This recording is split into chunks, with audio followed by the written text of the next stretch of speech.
Many of the parents comes to us with a complaint of delays in speech or the language developments.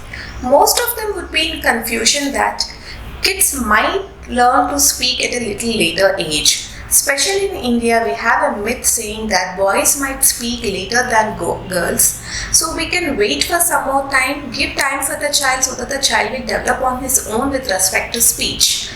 But today, I would like to get a correlation between autism and the language developmental delays.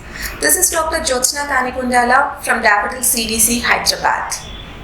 So when I talk about the language delays and the autism, what I mean to say is there are certain skills which are called the prerequisites for a language development.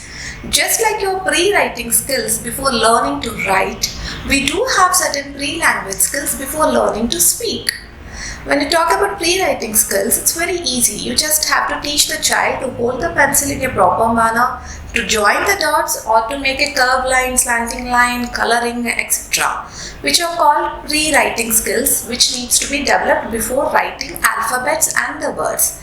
Similarly, in language, we have certain pre-language skills which are technically termed as pre-linguistic skills, which is very important and forms the basis for later language development.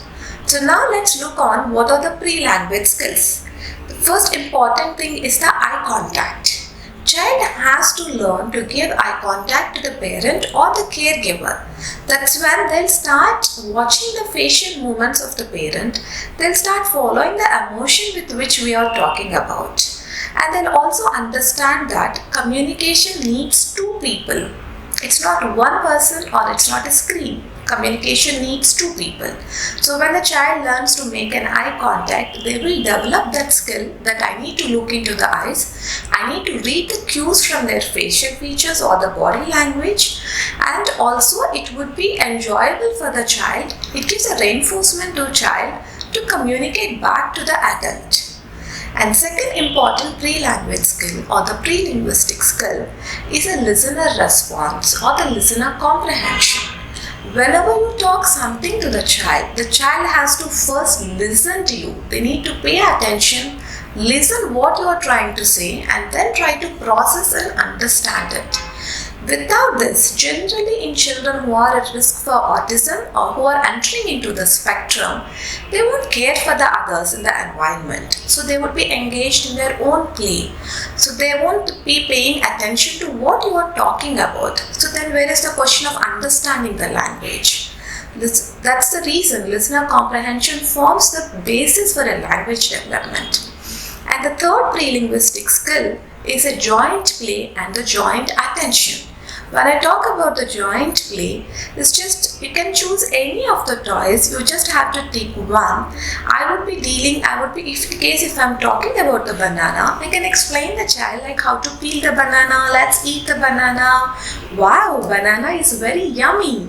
So in such case, child also would be looking at banana, they would be listening about banana, and even as adult, we are talking about banana, isn't it? So basically when there is one toy or one object and two people are attending to it, that is called a joint attention, which is generally comes in a joint play. So in the autistic risk children, what happens is they would be mostly engaged in a solo play. That means they would be playing alone to themselves. They might be playing with the same banana, but in my own way. I won't be following anything what my adult is trying to say. But in a normally developing child, the joint play involves the parent and the child together with one object.